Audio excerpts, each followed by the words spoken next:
Hello, geeks and pop culture enthusiasts. Today is the officially unofficial Geek Channel's What's Happening Wednesday. What's happening, Joe? What's happening on the dark side? Yeah.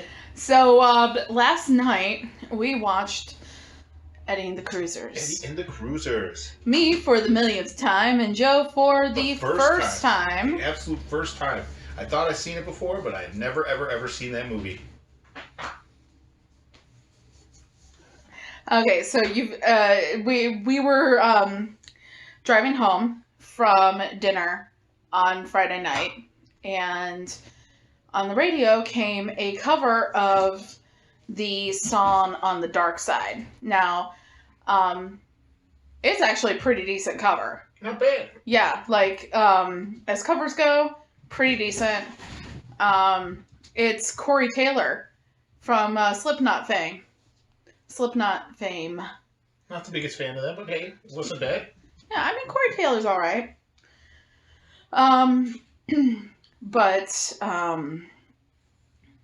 Yeah, so On the Dark Side is basically, I would consider it the theme song of the damn movie. Because it's like the big song. It's the song. That's their number one song, apparently. Yeah. So here's the deal. We heard the song on the way home, and I was like, man, Eddie and the Cruisers. And then that kind of just...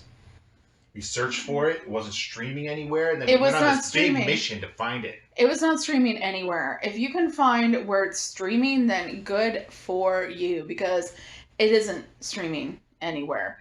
Unless you want to possibly pick up some weird computer virus somewhere through YouTube links. That would be a way, supposedly, that you'd be able to watch it. Unfortunately for them, and fortunately for my computer, I decided not to click on any of those links. I'm sure you can pirate it, but I'm not saying pirate things. Don't pirate things. But I'm saying you probably could. Arr, matey. Pirate Bay. Pirate Bay. Is it still a thing? I don't know. I don't know. It's been a long time since I've done anything like that.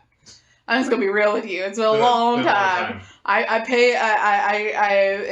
still broke most of the time, but as you know, you. I got a cease and desist letter once. Really? Yep, for a show I don't even like, Game of Thrones.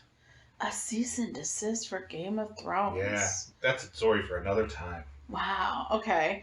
I mean, I was a college student back in the early 2000s where we had like Napster, LimeWire, all those things, right? So, BearShare. So yeah, BearShare.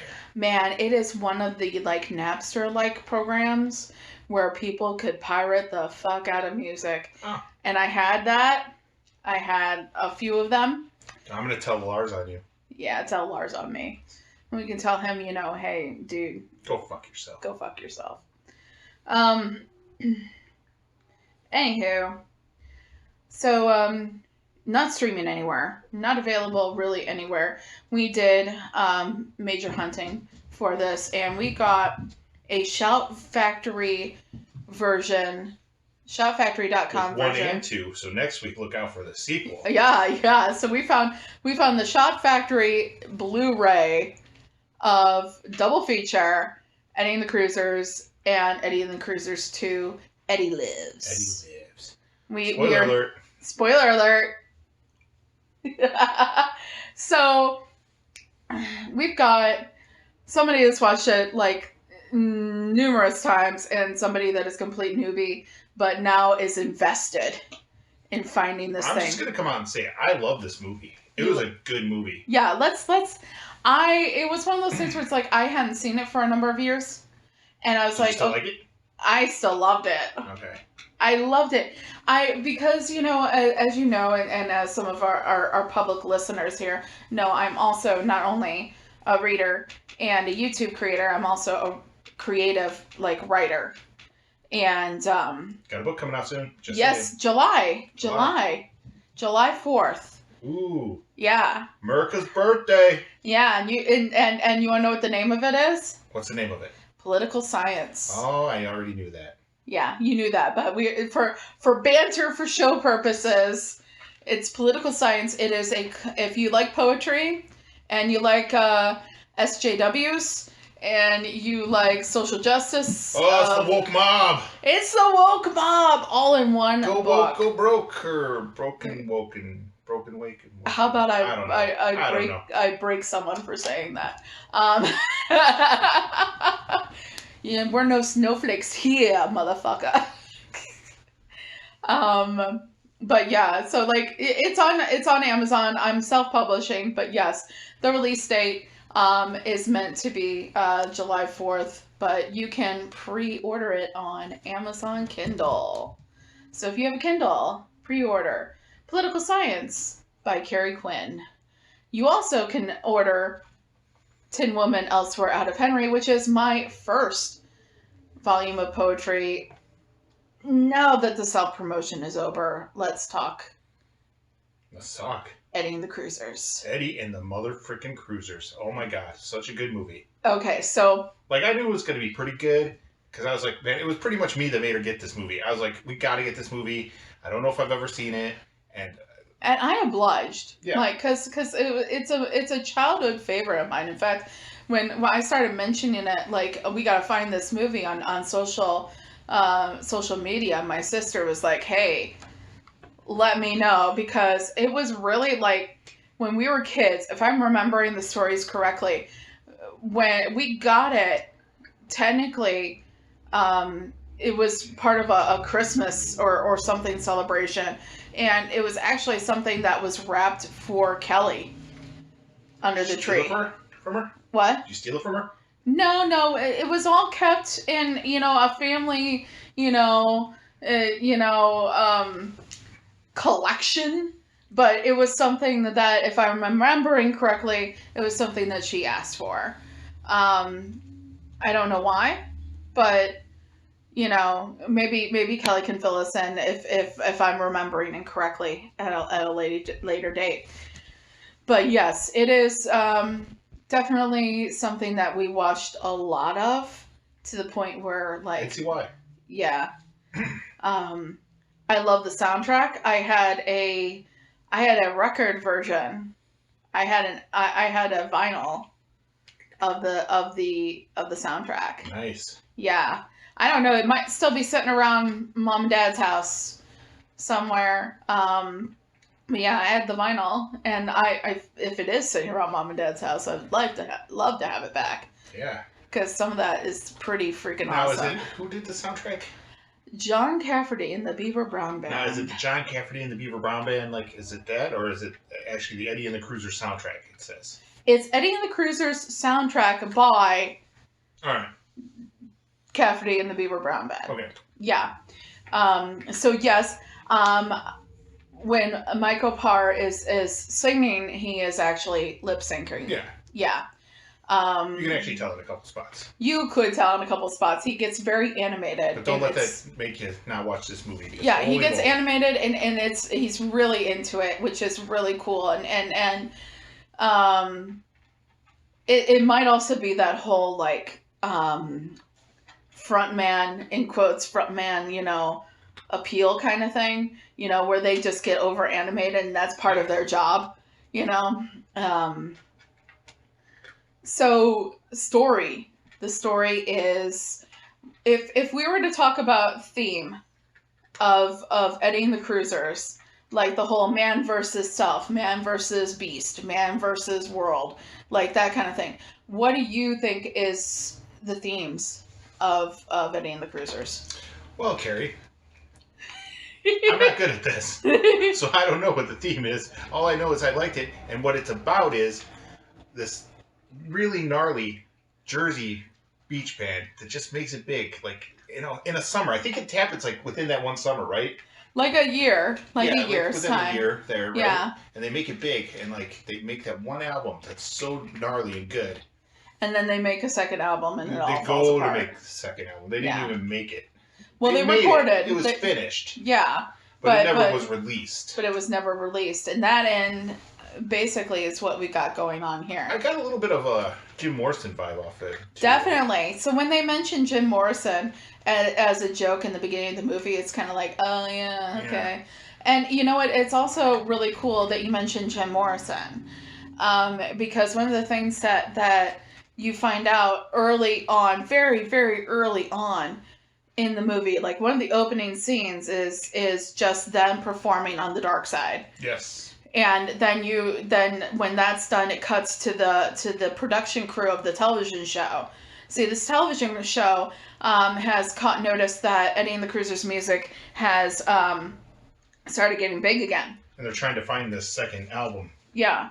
Well, the overall encompassing idea of this woman's story is she wants to find the album, the lost tapes of Eddie and the Cruisers that never got released. And they're lost because the day after Eddie's death, somebody mysteriously checks out. Who was it? We don't know yet. Okay, so here's the premise of the story. You have the woman reporter, TV reporter, who is going to go and try to find these tapes. You have her going and visiting everyone and trying to find out, more information about being in Eddie and the Cruisers and, everything that happens with that. Now, she is not the main character of the film. That would be Frank Ridgway. Yes. Who is known as in the group as the Word Man. Now, here's the thing, guys. So we're gonna pause for station identification here, and we're gonna say from this point on, spoiler alert. If you have never seen Eddie and the Cruisers, and you think one day you might want to, and you don't want to be spoiled, you don't want to know what's going on, then you probably want to pause and come back.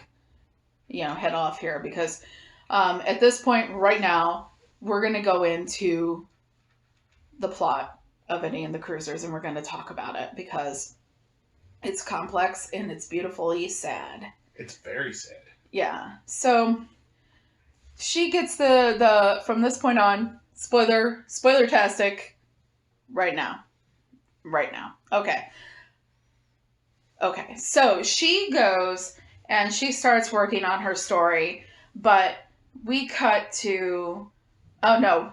We gotta back up for a second. We gotta talk about how Arthur Renball fits into all of this, because that is related to Jim Morrison. Yes. Okay. So, back in the 60s, Jim Morrison was obviously, most people, if you were living under... Even if you were living under a rock, knew that Jim Morrison was lead singer of The Doors and lyricist of The Doors. Jim Morrison, supposedly, it's pretty widely known, one of his major poetic influences was Arthur Renball. So the fact that they're mentioning Arthur Renball, which is as one of Eddie and the Cruisers' major influences, is pretty fitting, especially if people are going to draw the parallels between Jim Morrison and Eddie Wilson. Was it Eddie's or just Frank's inspiration? Kind of leaves that open. Yeah.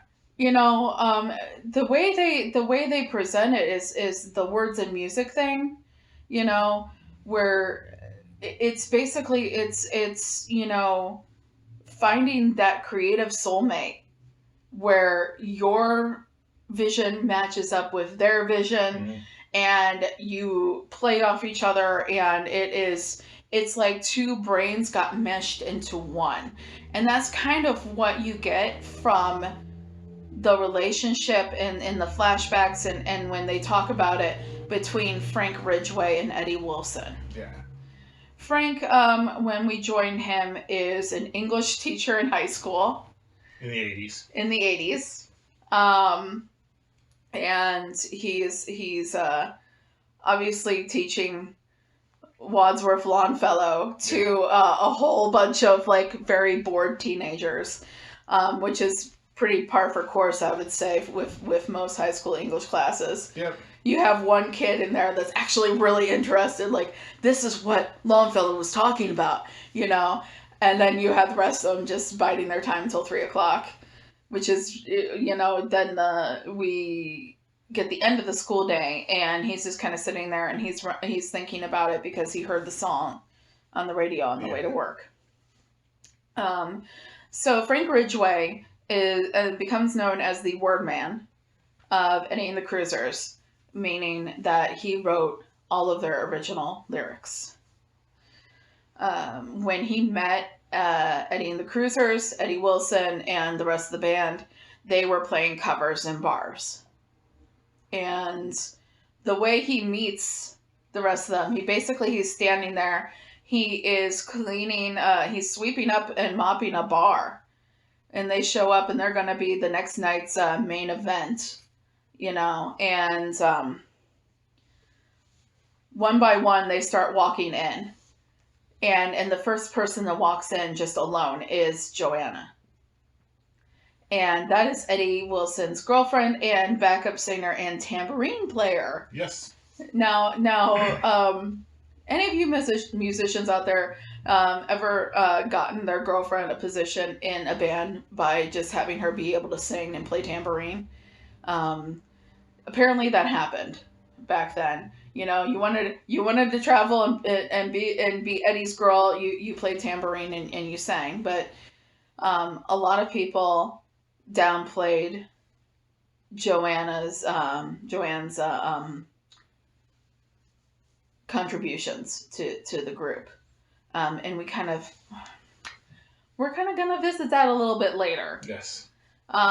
Something really, in watching this in present times, something really bothersome does happen. We'll get to that. Yeah. Yeah. So you have Frank who is reminiscing meeting Eddie and the Cruisers, and then he gets visited by the reporter, and basically he's like, that's lovely. You want to do a story, but I'm not going to talk to you because maybe I don't want to talk about my dead best friend with somebody I just met. Yeah. He's very reluctant to talk about it. But then that kind of prompts him to start looking around to what everyone else was doing. And open up his eyes like, hey man, you know what? I've been neglecting these people for 20 years, almost 18 years. Yeah. But they've also, the phone works both ways. It does. It really does. And because this woman has come to his life and has asked also, coincidentally, and to be expected, come into the lives of the other cruisers and people involved. It's bound to, be one of those things where it's like, well, this is, now everyone's going to get connected again. And so the movie is basically following Frank's journey through that process. Hooking back up with the rest of the cruisers. Hooking back up with his former bandmates. Except minus Eddie Wilson, because Yeah. He's Eddie presumed dead. Bridge. He's presumed dead. Because he drove his car off a bridge. They show that in the beginning, so yeah, this is he's presumed dead, and plus we put the spoiler warning. Yes, true. So it doesn't matter. It doesn't matter. And plus, read the box. The box the movie comes in is like, yeah, he died. So Frank is going through each of them, and basically it's one of those things where it's like he's also remembering all the times that they had.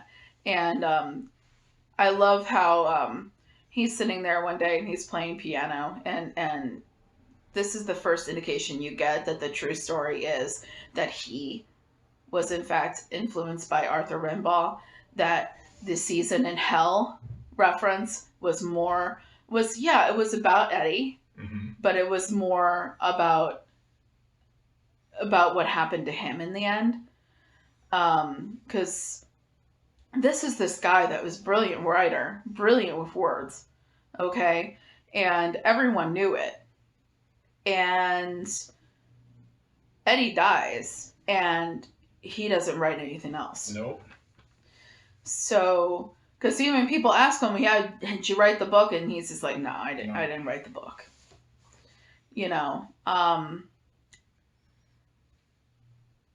so this overwhelming loss that he felt is now getting brought up front again. where, one, because the music is getting played on the radio again, and two, because all of a sudden this woman is walking in his life wanting to know about Eddie Wilson. And so he starts, visiting everyone, but first he goes home to his trailer. And it's ransacked. And it is ransacked. Somebody had gone in there, didn't take anything, ransacked like they were looking for something. So that is troublesome. But then he realizes one of the things that was mentioned to him in the meeting with the reporter was the tapes. Right away, she's mentioning the tapes. The missing tapes of Season in Hell that never got released. And he's like, I don't know where they are. So he knows that he's deducting, which is why I think he doesn't call the police at that point. Because you come home and your apartment or your house or your whatever's been ransacked. And somebody's just asking about the same thing. And one, normally, even before, not even taking that into account, like somebody was just asking about the tapes, taking into account just that alone, like somebody ransacked your apartment, your house, whatever, your home. Wouldn't you call the cops? I would, yeah. I mean, I know I'm not necessarily the most, trusting of law enforcement here, but I would think maybe this is the appropriate time to call them. I mean, yes. Yeah, but he deducts, he uses his deductive reasoning and realizes probably that that's why they were there. Yeah. They're also looking for the tapes too. If it's someone else different than he was just talking to. Which that's a possibility as well. So he gets a phone call from their former manager, Doc. And he meets up with Doc, and Doc's this dreamer guy. And that's one of the things that you end up finding out that Eddie loved about him, that he was always a dreamer. You got to have dreamers. Yes. And if you didn't have dreamers, then what's the point, of trying for anything? And so you find out that that's one of the reasons that Eddie liked Doc so much. But Doc has this idea. He wants to find the tapes. He's asking around about the tapes because he wants to find them first before anyone else does and take them, and so that he can, get them published, get them credit so that they don't get screwed over. Because in typical man versus society kind of thing, it's the age-old story of artist makes product. Yep. Or that they view as art, but is viewed as product by corporations. Corporations then screw you out of your art and product. Yep. And then don't properly take care of the artist. This is seen across the board. Any place where a piece of art can be recognized as a product that can be bought and sold. It happens no matter what. So now you've got these people. You have Frank, who's an English teacher. You have Doc, who's a small town radio DJ. As we go on, you'll hear about what everyone else is doing, and now people are making mucho cash off of their art. Stuff that they wrote, that they recorded, that they did from the album. Tender Years is the album that they talk about, which is where the song in the story On the Dark Side comes from. So Frank visits with Doc, and Doc is like, man, I'm going to do this. And he's like, man, I don't know about this. Frank is like, I don't know about this. Somebody came looking for these. And Doc is like, hey, okay, stick around. We're going to give me a ride back to my place. So now, Doc gets a ride back to his place from Frank. They get in there, they find that place ransacked. Now, put a pin in that. Yeah. Put a pin in that for a while because So I just thought about that. Oh, wow. Thinking ahead. Thinking ahead. Put a pin in Doc's place being ransacked because it will come up later, and we have to talk about that. But we're gonna come back to it. So then you get him. You get more reminiscing about everything like that. You find out about what it was like when he wrote his first song with them, which was On the Dark Side, through Frank's memories. And it's just really cool because it's like, I never noticed this before, but it's like that song was written about Joanna. Yeah. Totally was, because the first person that walked in that door at night was that beautiful woman out from the shadows. Yeah. Yeah. So it's something that I like. I'm getting a little bit goosebumpy, like talking about it. Like I didn't notice it before, and anytime that I'd written it, yeah, he definitely, if he was the word man, he definitely wrote that about Joanna. And so you go through more of his memories, and he meets up with Sal Amato. Sal Amato is the bassist. Freaking Sal was the bassist for the band, for the Cruisers. Now Sal is doing kind of an Atlantic City like show, where he's like got these people there that are not the actual Cruisers, but he's playing with them as the Cruisers, and it's like this dinner show. Yeah. Is that what that was? Was like one of those Atlantic City shows? Yeah, one of those Atlantic City type dinner shows. Yeah. Where people, middle-aged people go and like, oh, I remember when. Yeah, because they were all middle-aged with their letters. They do that whole, these oldies but goodies remind me of you thing. Yeah. Yeah. So he goes and he watches, and the reporter lady is there, and she's like, hey, are you ready to talk to me yet? And he's like, you know what? I might be ready to talk to you. We'll drink after the show. But before that, he goes and he visits Sal. And Sal is, while he's got this job and everything like that, he's having a hard time and everything like that. And he's still a little bit bitter about everything. And he doesn't have the tapes. He tells them the more bitter parts of the Cruisers, the sad parts. No, that you're thinking about the drummer. Oh, yeah, my bad. Yeah. That's still to come. Yes. Because he talks to Sal, and then he talks to the reporter, and that's when you start remembering, where you start seeing his memories involving a major point in their time together was going to his old college. Oh, yeah. Where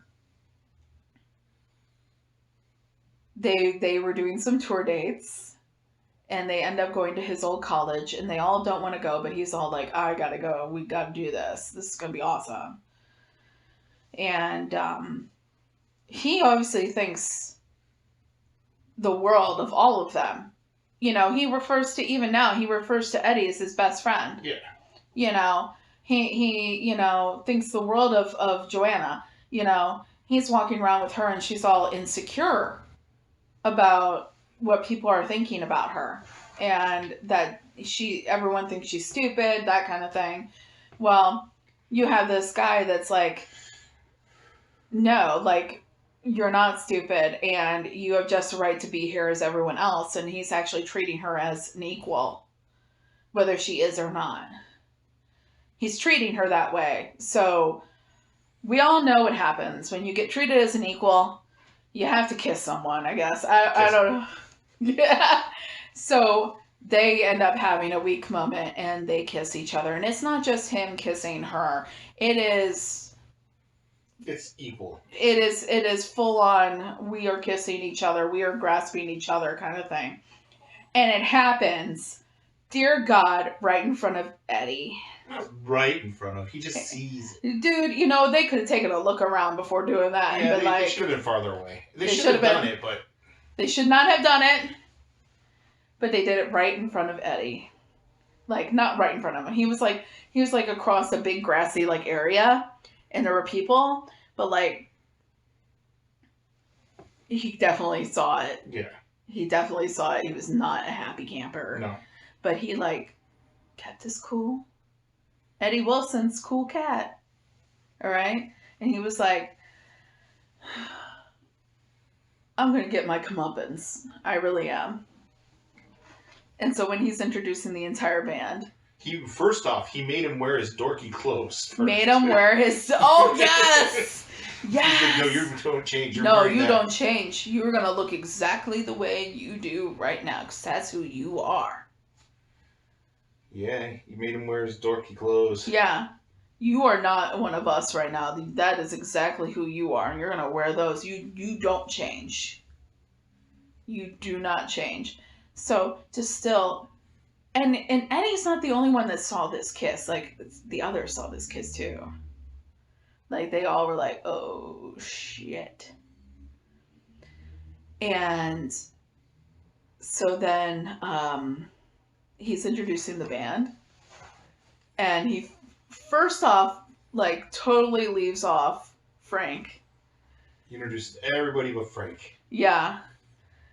And then they're like, you forgot Ridgeway, because people knew him still there. And he's like, oh, yeah, so this is Toby Tyler. Toby Tyler ran away with the circus. Like, oh, shit. He's pissed. But he's like, this is me getting back at you. Like, I think there's a part of him that was always like, and this is my headcanon, all right, with Eddie Wilson. There's a part of me that he was very angry about that, but he also kind of understood it. You know what I mean? Mm-hmm. Like, he understood why it happened. And he understood, you know, like, why he would be so into her and why she would be into him. But it didn't change anything. They stayed, Eddie and Joanna stayed together. And Frank threatened to leave, but Eddie convinced him not to. Because he was like, you and me go together, words and music. Without us together, it doesn't make as much sense. Yeah. And that's kind of the explanation he gives when the reporter asked him, like, what was Arthur Renball'S influence on Eddie? And why didn't you leave? And why didn't you write anything else? Was it your influence as well? Kind of is what she's getting at, right? And he was like, words and music. When Eddie was gone, you know, what was there to do, kind of thing. Mm-hmm. Which is so tragic. Yeah, huh? You know, so what, he went home and he's like, okay, I'll become a high school teacher now? Like, I want to know, man, they didn't say how that happened. I mean, he's educated. Yeah, he did go to college, so you know what, yeah. You know, he became an English teacher.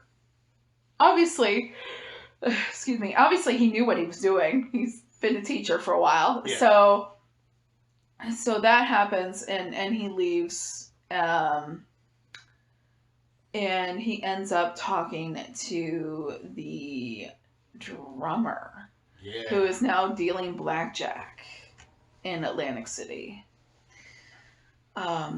where, you know, they want to hear about all the, you know, he's been contacted too, right? He doesn't know anything about the tapes, and he is talking to Frank, and he's like, yeah, there were good times, but man, there were some really shitty times. Yeah. Man. Like, how about all the times that, you know,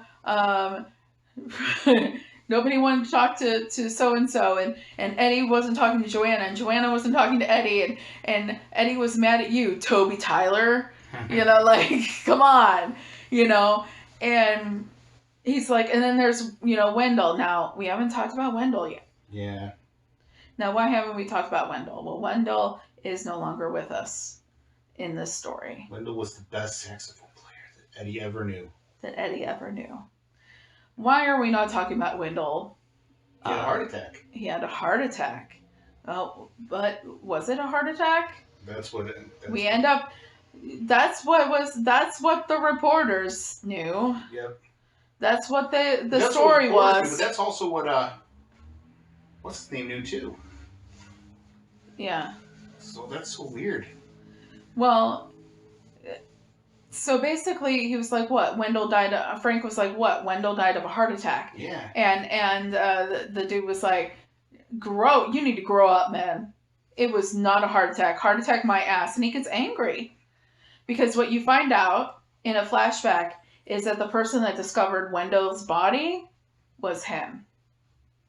And he knew exactly what happened to Wendell, and you see it in the movie, Wendell OD'd on heroin. Yeah.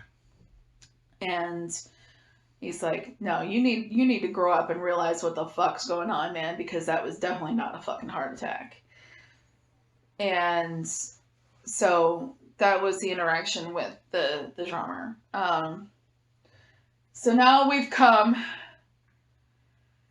to the point where there's only one person left to call.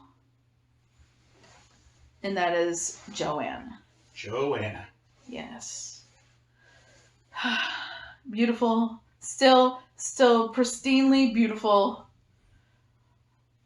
Aging has been good to Joanna. It has been. Yeah, she looks exactly the same because it's the 80s and whatever. So... Or because the movie was filmed at the same time. Yeah, that too. So Joanna is a choreographer. She's a choreographer. Excuse me. Choreographer. Sounds good enough to me. She's a oh my god. Choreographer. Thank you, Joe. She's a Yeah, that word. Thank you. Apparently, I can't say that word. We can add that to the list of words I can't say without planning ahead of time. Oy. So she is working with shows in the area. She gets off work and she meets up with Frank, and they're reminiscing and talking. And she's like, "Oh, that you can tell, like, there's the whole, like, oh, wow, it's just so great to see you kind of thing." But then she starts talking about weird things that have been happening to her. Weird things. Getting calls. So, first off, she tells the memories, one happen where they're reminiscing about recording Season of Hell, and they've recorded it. It is something unlike anything has ever been recorded before. But the only two people excited about this goddamn thing are Frank and Eddie, and Joanna. She thinks it's beautiful, but she's just along for the ride. She didn't really sound like it was like at the time. Yeah. So, you get that. You get basically the record company saying, we're done. We don't hear a single kind of thing. Pretty much. Now, if this were, because we were kind of talking about this earlier off recording, where if this were now, basically, Eddie Wilson can be like, okay, I'm going to hire a lawyer. So devastating.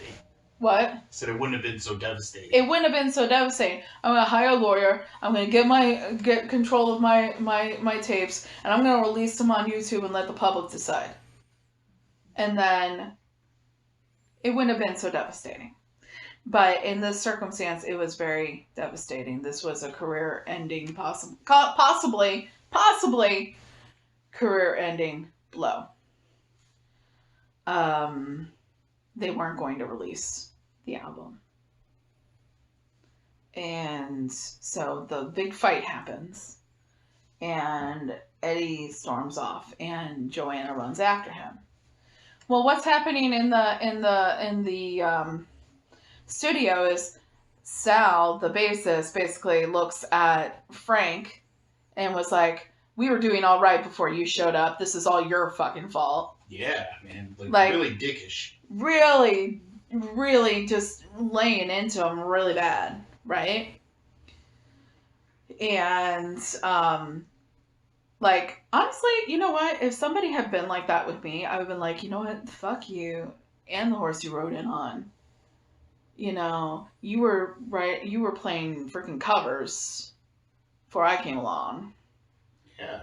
You know. Yeah. Like, seriously. You were talking about Betty Lou and her new pair of shoes and Run Around Sue. Like, that's what you were doing. And I came along and you have original music. You know. So you get that point in the story and you get Joanna, you know, telling, you know, what happened that night. She runs off after Eddie. And Eddie is having a bit of a nervous breakdown. You know, I guess we could call it that. Pretty much, yeah. Yeah, because he takes her to this place that he loved to go in as a kid. It's basically a scrapyard. But as some guy had made like It is the coolest scrapyard. It is the coolest goddamn scrapyard ever because some guy had taken bits of scraps and a castle. And he built a castle of garbage.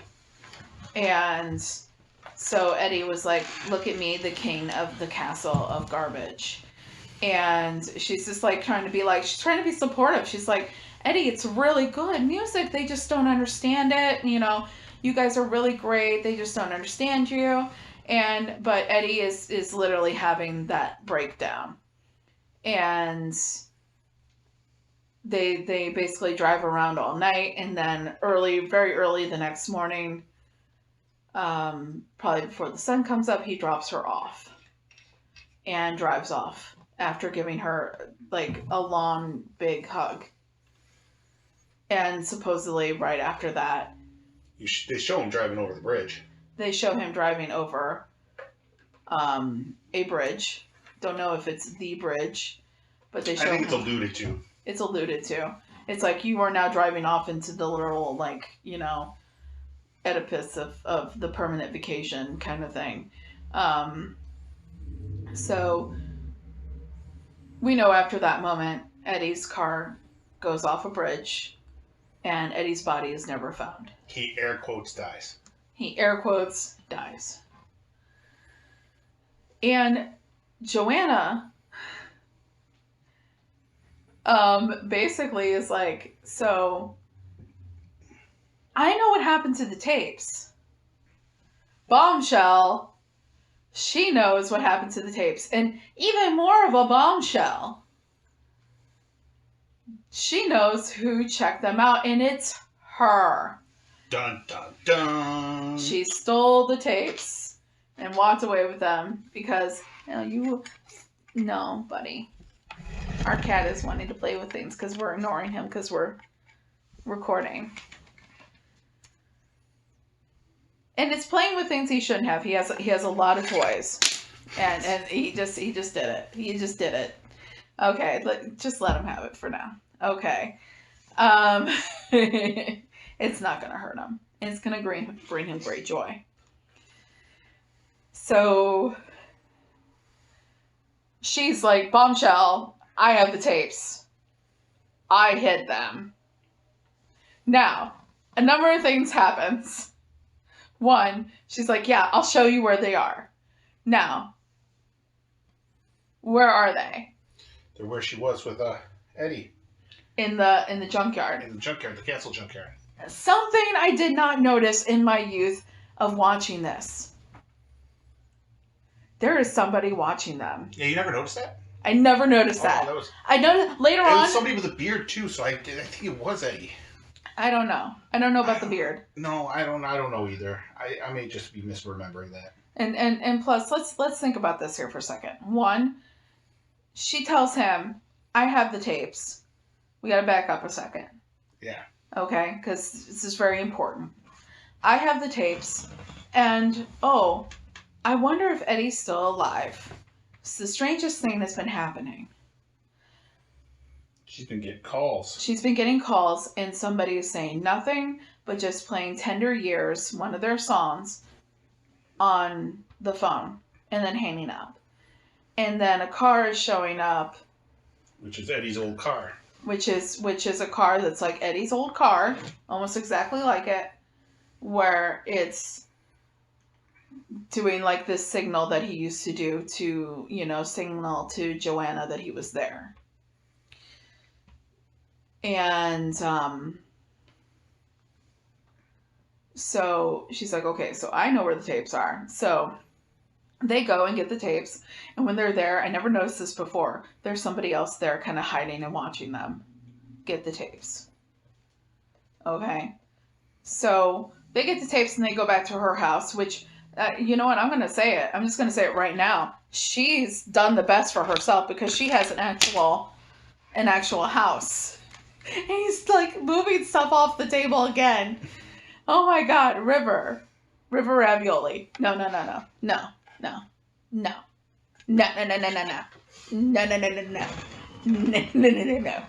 Okay, so he's getting down now because Joe actually got up to go and try to pick him up. But so, and she's done the best. She's done the best for herself, though. Like, she's got an actual house.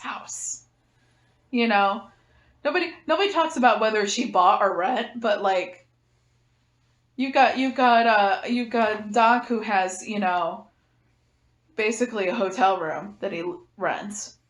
Okay. You've got Frank, who has, the next best, which would be like the manufactured home, the trailer. I'd say Frank is doing the best for himself. He might not make as much, but he's a teacher and he's the most mentally sound. Well, you know what? We find out. Because they go back to Joanna's house and they're talking and they're reminiscing and they're kind of like seeming like they're getting closer. But then the phone rings. Ring. And it's somebody playing Tender Years. And it's freaking her out. Right? Because there's a part of her that's just like, I probably still would have been with Eddie. We never talked about the future because we had that, pact to never talk about the future. But, she really did care a lot about him and who he was.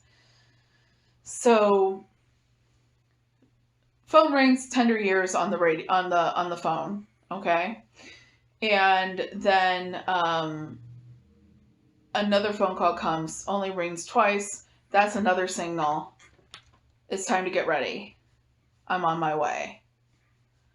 That used to be something that Eddie did for her. And so she's like, oh my God, it's true. It's true. Eddie's like alive. I gotta get ready. So you're thinking, oh my God, what is going on here? This poor woman. Like, she runs upstairs, she gets ready, and then she comes downstairs and she thinks Frank is still going to be there. Well, no, Frank has taken himself, gotten into his car, went and hid his car, and is now watching what happens. Because Frank is like, man, if this guy is still alive, one, I'm going to be pissed. If this is somebody else messing with Joanna, I'm going to make sure she's taken care of. I'm not going to just leave her for some rando, creepo, That's what I'm thinking he's thinking. So he goes and he watches because he wants to make sure that he answers this question once and for all. Who the fuck is doing this I thought he was really leaving it first. I'm like, man, dude, he's really leaving. No! Come on! But Frank's better than that. Frank Ridgway. Frankie! Frank Ridgway is better. The word man doesn't leave Joanna behind. No. But he watches, and sure enough, a 57 Chevy rolls on up. And she comes out the house. Eddie? And he's like, the guy sounds like him. and he flashes his low beams to high beams, low beams, that kind of thing, like what you're supposed to do. And Frank is like, I'm not having this shit. And he runs right up, opens the door, and like, it's not even gonna fucking matter. If it's Eddie, if it's anyone else, he's getting rough with them and he don't give a shit. Okay? So he pulls and he's like, you son of a bitch, and he pulls the person out, slams him against the car, turns him around, and finds out it's Doc. Doc ransacked his own apartment, by the way. Yes, thank you. We put a pin in it, guys. We put a pin in it, and we're back. Ransacked his own apartment. Yeah, that was thinking ahead. That's... Man. Now, we have the question here. Doc ransacked his own apartment, right? He ransacked his own apartment? Yeah. Or is somebody else looking for the tapes? Unless the reporter people actually did that. Or even if it's not the reporter people, because they seem like they're just, trying to do a story. What if Eddie did it?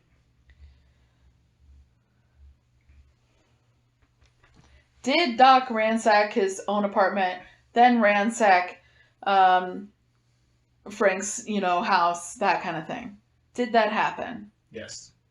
Yeah. Is it possible that it did not?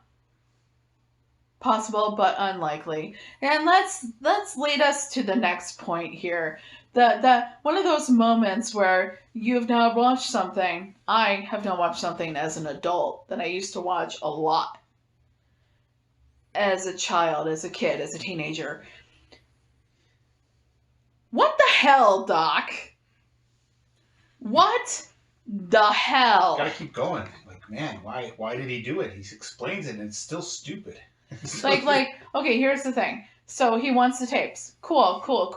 So you were able, even if we set aside the fact that he probably ransacked both of those houses, both that place and Frank's place, even if we could put that aside and say that might have been somebody else.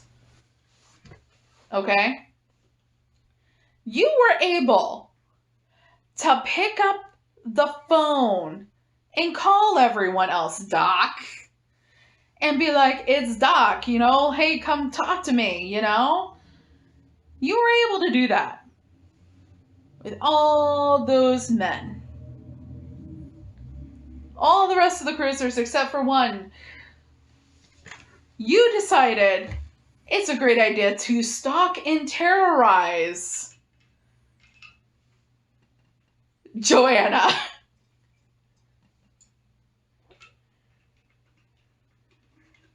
Wow. You decided it was a good idea to stalk and terrorize. Like, seriously, there was stalking. It was stalking. Because that night that he showed up and Frank pulled him out of the car, that was not the first night. She talked about how that had happened. She's getting the phone calls from him, and he's playing tender years and not saying a goddamn thing. Dude, yeah. Doc decided, I'm going to stalk poor Joanna because of the tapes. That's some psychological abuse right there. Oh, yeah. That's horrible. Yeah. That's horrible. And then they just forgive him. Well, and here's the kicker. Here's the kicker. He goes to all this trouble to terrorize this poor woman who's still kind of grieving. Okay? Because what if I could have stopped him? What if I could have said, what could I have said to keep him from going over that bridge? And you could have called her. You've now terrorized a woman because of tapes. And you could have did the psychological terrorizing after she said no. Right. So basically what happens, listening public, not only does he do this whole terrorism thing, and stalk and basically mess completely with Joanna. Joanna then turns around and makes it even more just backwards that he stalked her at all. Now, how does that happen? Well, like, why'd you do this? And then he's like, oh, it gives him the sob story about how nothing turns out for him. Okay, cool. So then Joanna says, what would you have done with the tapes, Doc? And he was like, you know, I would do everything in my power to make sure people heard them. Gives the answer that he could have picked up the phone and just told her ass instead of terrorizing her and stalking her. Like, I want to do everything I can to do, you know, justice to this music, this beautiful music that we created. And I'm going to get us, I'm going to do it all for us. I'm going to do it for everyone. For you, for Frank, for everyone. All he had to do was ask. Everybody. For a pretty short movie, but... What? It would have made for a short movie. It would have made for a short goddamn movie. Except for the fact that you could have had the whole entire plot of him remembering and talking to everyone and all that. And talking to the reporter and all that happening. You could have had all of that. And not had to include this whole stalker business. Yeah, I get it, but you know what? It happens. Like, why didn't you just ask Joanna in the first place? She had them. She knew exactly where they were. For 18 years. Yeah, in a box, in a freaking... Those tapes aren't going to work anymore, man. They're degraded. You know what? We're gonna suspend the disbelief here on this one. We'll see in part 2. We'll see.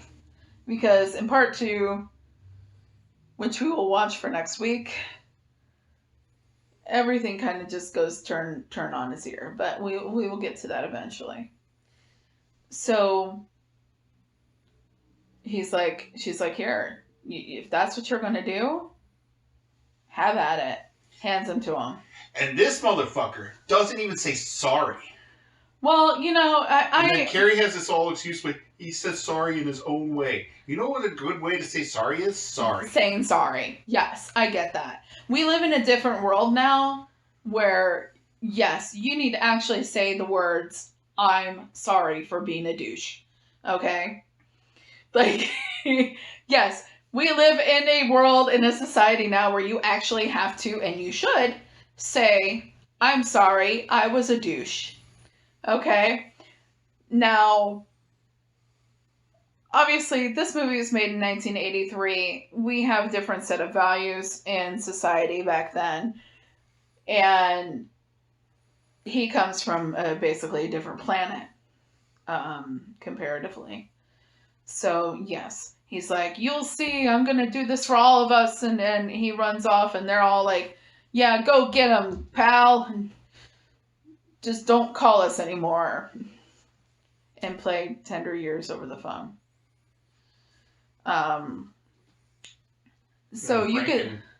So headcanon time. A moment of headcanon.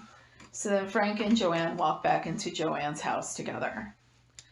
I like to think they ended up together. Unless number 2 negates that. Unless number 2 negates that.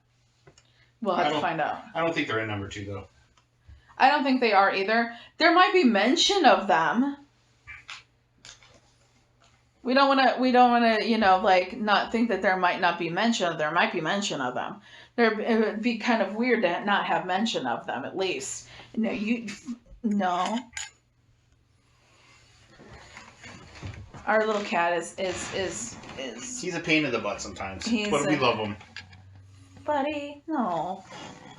So my headcanon says he let himself get caught this time. Not the movie, but the cat actually let himself get caught this time to be held. Yeah. Well, are you wanting to be held or you want to run away? Okay. My headcanon says they ended up together in the end. until number 2 tells us differently. What about you, Joe? Yeah, I'd like to believe they got together. Yeah. Yeah, I think they'd be a good couple. Let's talk about Eddie Wilson. Let's talk about the end. We're at the end. Yep. Let's talk about Eddie Wilson and Ba-ba-ba. the end. It shows the documentary got made. The documentary got made, and it was a lovely ending, and wonderful, befitting, all that shit. Shows one of those TV stores playing the documentary. Yes, because back in the day they did that. Yes, I remember TV stores like that. Yeah. We're old. Yeah, we're old. Mm-hmm. So the documentary gets made. People are outside a TV store watching it, and okay, so let's talk about Eddie for a second. What the hell, Eddie? What? He just like... Okay, so people are watching the documentary in the TVs in the window of the store, and there's a group of people, and there's, you see the back of one dude that's wearing a leather jacket, got like long hair, and he's got a beard, right? And then at the end, where the screen goes to dark, you see Eddie. You see him smiling at the documentary too. And he actually smiles at the documentary. And you don't see him smile this whole movie pretty much. You see him smile. Just every now and again, smirks. Yeah. But he smiles. And like seriously, it is basically the same actor that played Eddie through the rest of the film with a beard. And you see him there just kind of looking at it, not even just smiling, but looking at it like he's proud. Like, oh my God, people actually notice. Well, here's the thing, Eddie. What happened? I need to see. This is the answers that I need made. These are the answers that I need. The questions that I need answered in Eddie and the Cruisers. Eddie Lives, because if Eddie lives, what the hell, Eddie? What the hell? Well, we know from that one scene we seen. Okay, so we did see. We We'll looked come ahead. up on that next week. We'll talk about that next week. But like, what the hell, Eddie? As for now, what the hell? As for now, It's been 18 years. yeah. You didn't think to call nobody? Nope. Apparently not. Specifically, not even like fuck Doc, fuck Sal, fuck all them, but for Frank and Joanna. At least Joanna. At least Joanna. Okay? Because here's the two people that feel the most responsible for your goddamn death, who have been carrying this for 18 years. Really, Eddie? You couldn't have just been like, I quit? You don't know how like mental illness works, though. He could have been so depressed, and then all of a sudden he like lived the lie. He lived the lie. Yeah. I don't know though. I mean, we'll see in number 2. We'll see number 2. But if this was really just one of those things where it's like, I just had to go, I just had to leave, like, really? You're just quoting number 2. Really, Eddie? Really? Just had to go, just had to leave. I was scared. I was scared, Sal. Oh God. If it's really just I was scared, Sal, I want to watch number 2 tonight. I might throw something at the screen. I don't know. If all there is to it is I was scared, Sal, I might throw something at the screen. Grow the fuck up. Grow up. You can be scared, but then you quit if you're scared. Don't pretend like you're dead. You don't pretend you're dead for like 20 years because let me tell you something. Eddie and the Cruisers was made in 1983. Would you like to know what year Eddie Lives? Eddie and the Cruisers 2 was made? 1989. Close. 1988. That's close. Yeah. So let's add another 5 years to that. So now it's about almost 25 years. You've now been dead. That's what year it happens in, though. Okay. Well, all right. I'm willing to suspend that disbelief that, he doesn't come forward 5 years later after that documentary, but he comes forward maybe 18 months, a couple years or a year later after that documentary. We'll see. Maybe he doesn't even come forward. Oh, wait, he does. That's right there. Durr. Yeah. Yeah. Maybe just a Sal. And he's like, shh. I need you, Sal. I'm scared. I have a mustache now, Sal. I have a mustache now. We looked ahead. Do you notice me? I have a mustache now. Do you recognize me? Oh, God. Okay, so guys, that is the end of Eddie and the Cruisers. Great movie. Great movie. Better than we described. Better than we described. With the whole Doc, stalking Joanna thing aside, like it's part really, of the movie. It still makes it good. Yeah, it's still good. It's still, with all that aside. Actually, it makes it good, but you're like, God damn, why would they forgive him? Yeah, why would he forgive? Why would they? No. If I were Joanna, I'd be like, oh, that's right. How would you go about doing that? How would you go about doing all that if you had the tapes? Okay, so you do that, and then you do that. Okay, now after all those things, then what would you do? And I'd be like, okay, mental note. I'd be like, you wrecked. I'm gonna do all that and leave you out of it for stalking me. Thank you very much. I'd be like, you wrecked my trailer, bro. Yeah. I don't know exactly why you wrecked your own house. Me and Frankie here, we're gonna go make a lot of money and screw you. Because all you were was a manager. Oh, by the way, you're fired. You've been fired for the last 18 years, Dick. Yeah, in case that wasn't clear, you're fired. You're fired, Doc. Why are you firing me? Because you stalked me, Doc. Anyway, it was a great movie, though. Yeah. It was good. I liked it more than I thought I was going to like it. Yeah. I already knew I liked it, but I wanted to see if it held up for me as an adult. In this, I always thought I saw it. I've told people that I've seen that movie. But then you were, completely mistaken. Completely. So, we're going to watch Eddie 2. Eddie and the Cruisers, Eddie Lives, for next week. So either we're going to come through with a shining recommendation, or we're going to pick this sucker apart like nobody business. Either way, it's all going to be a lot of fun. So,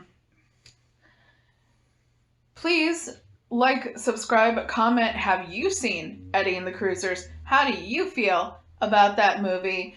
And let us know. Let us know in the comments.